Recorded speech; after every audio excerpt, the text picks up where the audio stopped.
네, 우리 함께 봉독한 본문 말씀을 통해서 진리 안에 머물라라고 하는 제목의 말씀 우리 함께 나누고 또 우리 기도의 자리로 나아가겠습니다. 하나님께서 오늘 우리에게 기회를 주시는데요. 언제까지 기회 주실까요? 마지막까지 기회를 주시는 분이 우리 하나님이십니다. 그러니까 이 구원의 기회 이건요 오늘 우리 가운데 언제나 그런데 있는 것은 아니라는 거예요. 그래서 오늘 우리가 완악함을 깨고 또 들어야 할 소리는 들어야 합니다. 자, 어떤 소리를 들어야 될지 오늘 이 본문 말씀을 통해서 함께 나누고자 합니다. 이제 곧 하나님의 심판이 있을 거예요. 애굽의 전 지역에 흩어져 있었던 유다 백성은 애굽만큼은 안전하다 이런 생각하지 않았겠습니까? 이런 거죠. 이 다바네스에 거주하고 있는 백성들은 이 다바네스가 아주 견고한 요새거든요. 이걸 보면서 안심하고 있었을 거라는 겁니다. 이 다바네스의 성벽이 무려 한 10m 정도 높습니다. 그러니까 이 요새 안에 머물러 있으면 이게 살 수 있다는 거예요. 그리고 이 요새 안에 우물이 있었는데요. 이 우물이 오랜 시간 포위를 당해도 이게 견딜 수 있었다는 거예요. 이게 바빌론이 애굽에 쳐들어와도 이 다바네스의 성벽이 성벽을 무너뜨릴 수는 없거든요. 이렇게 유다 백성들은 그 애굽으로 도망온 사실과 또 안전한 요새에 살고 있다라고 하는 생각에 어떻게 보면 그들은 안도하고 있었습니다. 그런데 하나님의 말씀은 여전히 이 애굽에 살고 있는 백성 각자에게 임해요. 어떤 내용이요? 심판이 임할 거라고 말씀하시는 겁니다. 예루살렘을 벌한 것처럼 애굽 땅에 사는 자들도 벌할 것이라는 겁니다. 이 심판은 명약관화, 무슨 뜻입니까? 불을 보듯 분명하고 뻔한 일이라는 것입니다. 그런데 놀라운 은혜가 있습니다. 자, 오늘 본문 14절 후반절에 보니까 이런 말씀을 주세요. 도망치는 자들 외에는 돌아올 자가 없으리라. 그러니까 하나님의 심판으로 이 애굽에 있었던 모든 자들은 다 죽을 거라는 거예요. 근데 애굽에 살면서 우상을 섬기다가 이 바빌론에 의해서 멸망당하게 되어지는데요. 그런데 도망치는 자는 구원을 받는다는 거예요.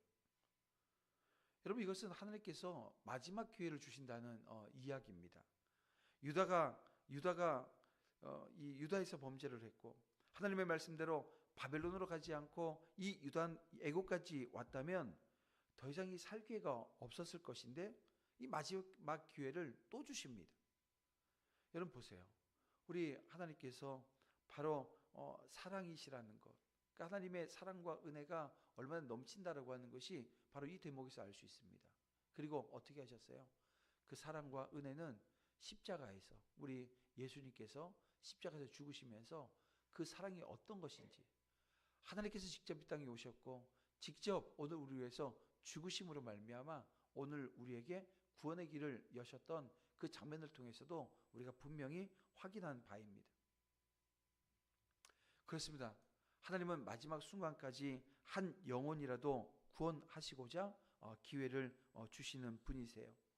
그러니까 오늘 우리도 이 기회가 주어져 있는 사람들입니다. 그러니까 오늘 우리가 어떤 실수를 하고 어떤 반복된 범죄를 저질렀다 할지라도 하나님은 용서받을 기회를 우리에게 주신다는 거예요. 그 기회를 놓쳐서는 안 되는 겁니다. 자, 예레미야가 하나님의 심판을 선언하자 이 바드로스에 사는 모든 여자와 남자가 대답을 해요. 그들의 첫 일성이 뭐냐면 이런 겁니다. 내가 여호와의 이름으로 한 말을 듣지 않겠다입니다. 그러니까 지금 예레미야가 예언을 해줬더니 하나님 말씀 전해줬더니 너 땡큐예요. 나는 듣지 않겠다는 거예요. 너희 말을. 근데 이 말이 예레미야의 말을 듣지 않겠다라고 하는 것은 하나님의 말씀을 듣지 않고 하나님을 하찮게 여기겠다라고 하는 뜻이 되어지거든요. 그들은 하늘의 여왕에게 분향하고 그 앞에 전제를 드리겠다고 말합니다.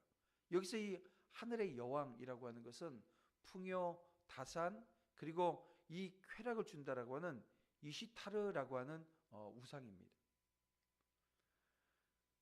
이 신을 섬기면 먹을 것이 풍부하고 재난을 당하지 않았는데 그 일을 패한 이후에, 그러니까 우상을 숭배하지 않은 이후에는 모든 것이 궁핍해지고 이 예루살렘이 멸망당했다. 지금 이들이 말도 안 되는 지금 이런 이야기를 합니다.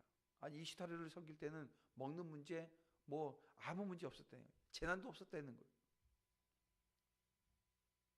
남편들은 우상을 숭배하면 풍요해진다라고 하는 주장을 해요. 아내들은 우상 숭배를 남편이 지지해 준다고 지금 오늘 본문 19절에 보니까 자랑하고 있습니다. 하늘의 여왕을 섬길 때는 이 여왕의 모양으로 과자를 만들어 신전에 올리고 그곳에서 이 성행위를 했습니다. 여러분 이것은 10계명 중에 많은 부분을 어긴 겁니다. 우리 첫째 계명 나 외에 다른 신을 두지 말라라고 하는 계명을 어겼어요. 두 번째 계명 우상 만들지 말라라고 하는 이 계명도 어겼습니다. 넷째 계명 안식일을 지켜 거룩히 안식일을 거룩하게 지키라고 하는 이 말씀도 어겼어요. 이 일곱째 계명 간음하지 말라라고 하는 계명도 어겼습니다. 그리고 마지막 10번째 계명 내 이웃의 아내나 그 남종을 탐내지 말라라고 하는 이 계명도 어긴 것입니다. 어쨌든 이런 일은 실로 납득조차 할 수 없는 아주 기가 막힌 장면이 아닐 수가 없습니다. 이들의 이러한 태도는 실로 그들이 하나님의 백성인지에 대해서 어떻게 보면 의문이 들 수 있는 그런 대목이 아닐 수 없습니다. 그러나 여러분 이처럼 참남하기 그지없는 유다 잔류민들의 그 태도 기가 막히고 어처구니 없다 할 만큼 추악한 이들의 말은 결코 어색하게 받아들여서도 또 우리들과 전혀 상관없는 악의 극단을 달리는 자들의 태도로만 여러분 받아들여서는 안 되는 것입니다. 성경은 물론 그들이 극악한 자들이고 불순종을 끝내 고집하다가 이 파멸한 자들로 취급하는 거 맞습니다. 근데 여러분 앞뒤 맥락을 우리가 오늘 본문을 보게 되어지면 그들은 여전히 하나님의 백성으로 취급받고 있다는 거예요. 그래서 지금 말씀이 임하는 것이고 그리고 그 말씀 가운데 여기서 도망가면 살아 구원받을 수 있어 이 얘기를 지금 하시는 거거든요. 끊임없이 지금 하나님은 자기 백성에게 회개와 이 돌이킴을 권면하고 있는 겁니다. 이를 감안하게 되어지면 이 일면 그들에게서 나타난 이런 와닥한 태도는 역사 가운데 이 역사 속에서 그 하나님의 백성이라 일컬어지는 이들에게서 또 오늘 하나님의 백성이라 자부하고 있는 오늘 우리에게서 충분히 나타날 수 있는 일이라는 거예요. 다시 말해서 그 하나님의 백성과 이 우상 숭배라는 결코 연결되어질 수 없고 또 연결할 수 없는 이 극단의 조합이 오늘 이 본문에서 뿐만이 아니라 이 본문이 기록되어지기 전에 이 과거에서도 있었고 지금도 오늘 우리 가운데 이루어지고 있다라고 여러분 우리는 보게 되어집니다. 이와 관련해서 여러분 성경 전체를 자세히 들여다보게 되어지면 이 본문에 그 제시되는 상황이 결코 지금 처음 있는 일도 또 당황스러운 일도 아니라는 거예요. 여러분 우리가 믿음의 조상이라고 일컫는 이 아브라함이 출발한 곳이 어디입니까? 이 갈대아 우르라고 하는 곳인데요. 여러분 이 갈대아 우르는 이게 당시 이 우상의 본거지였다는 거예요. 물론 그는 믿음의 삶을 살면서 이 우상이 아닌 하나님을 섬기는 복된 삶을 살았지만 창세기 기록을 보게 되어지면 그들의 후손이 이 우상 숭배와 전혀 상관없는 삶을 살지 않았다라고 하는 것을 우리는 알 수 있습니다. 그 신뢰가 뭐예요? 그 야곱의 처인 라헬과 같은 이가 이런 거죠. 그의 아버지 집 이 바단 아람에서 나올 때 아버지 집에서 섬기던 우상인 이 드라빔을 몰래 훔쳐 나오는 장면 우리가 창세기 31장에서 보게 되어집니다. 또 야곱이 세겜이라는 곳에서 큰 어려움을 겪고 있을 때 하나님께서는 그와 그의 가족들이 마땅히 돌아가야 할 곳으로 야곱이 서운한 맹세의 장소인 베델을 지목하신 바가 있습니다. 그런데 이곳으로 가기 전 그는 자기 식구들에게 어떤 얘기를 하냐면 이 창세기 35장에 또 나오는 얘기인데요. 너희 중에 있는 이방 신상들을 버리고 자신들을 정결하게 하고 너희들의 의복을 바꾸어 입으라라고 하는 말씀이 있어요. 이게 무슨 말이에요?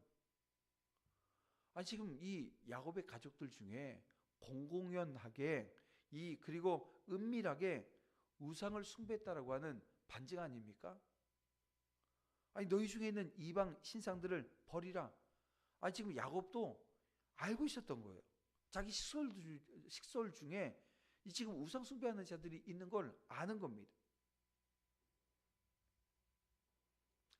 여러분, 이렇게 이 하나님의 백성으로 일컬어짐을 받는 이들의 그 삶의 자리에 이 우상과 유착되어져 있는 그 모습들이 성경 곳곳에서 우리는 발견하게 되어집니다. 또 이것은 신약시대라 일컬어지는 예수 그리스도께서 초림한 이후에도 공공연하게 하나님의 백성들인 교회 공동체 가운데서도 이 저질러진 행위라는 거예요. 이 대표적인 신뢰가 성경이 다 기록되어지고 난 이후에 여러분, 이 중세 카톨릭 교회의 이 부패와 그 과정에서 이루어진 성상숭배, 지금도 성상숭배 하니까요. 여러분, 이 성상숭배가 무엇입니까? 카톨릭 교회는 물론 그것을 거룩한 성인들을 기린다고 하는 목적으로 세운 것들인데요. 이게 하나님이 그토록 경멸하는 우상을 하나님의 교회가 세우고 하나님의 백성이라고 자처하는 자들이 그것에 절하고 기도하는 이 명백한 여러분 우상 숭배 행위라는 것입니다. 자, 그러면 여러분, 이 모든 문제와 범죄가 어디서부터 출발한 겁니까? 바로 오늘 본문 16절에 있는 것처럼 듣지 아니한 것에서 시작되었다는 거예요. 하나님의 말씀을 듣지 않으면 어떻게 됩니까? 내가 듣고 싶은 것만 듣게 되어지는 거예요. 내가 원하는 것만 듣게 되어진다는 거예요. 하나님의 말씀대로 하면 내가 손해보고 희생할 것 같은 거예요. 그래서 듣지 않고 듣고 싶은 것만 듣는 겁니다.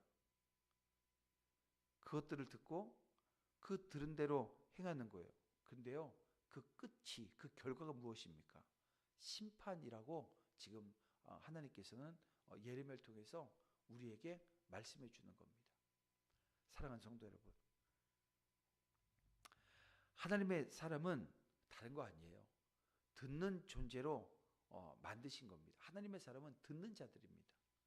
귀 있는 자는 성령이 하나님께서 하시는 말씀을 들으라.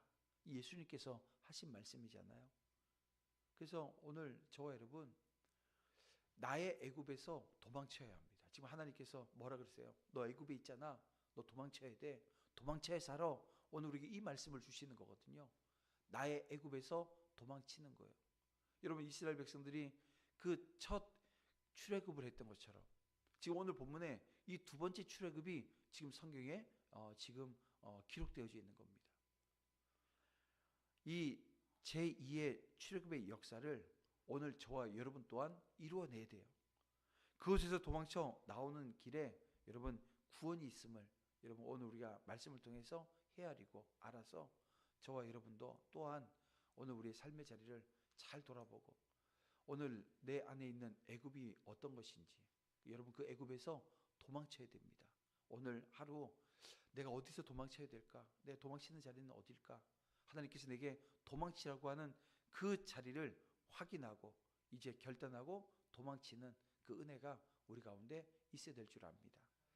이렇게 주신 그 하나님의 말씀 이 붙들고 오늘 이 아침 기도할 때 이렇게 기도하며 나아가겠습니다. 하나님, 우리의 완악함을 깨뜨리고 들려주시는 하나님의 말씀에 온전히 순종하게 하여 주시옵소서. 나의 애굽에서 떠나 제2의 출애굽의 결단이 오늘 우리 가운데 있기를 원하오니 주여 순종하는 자들에게 하나님께서 다시 한번 도망쳐 나오는 그 구원의 은혜를 허락해 주시옵소서. 다 같이 주여 한번 부르면서 간절히 기도하며 하루를 시작하겠습니다. 다 같이 기도합니다. 주여 아버지 하나님 함께 주시옵소서. 인도해 주시옵소서. 붙드신 아버지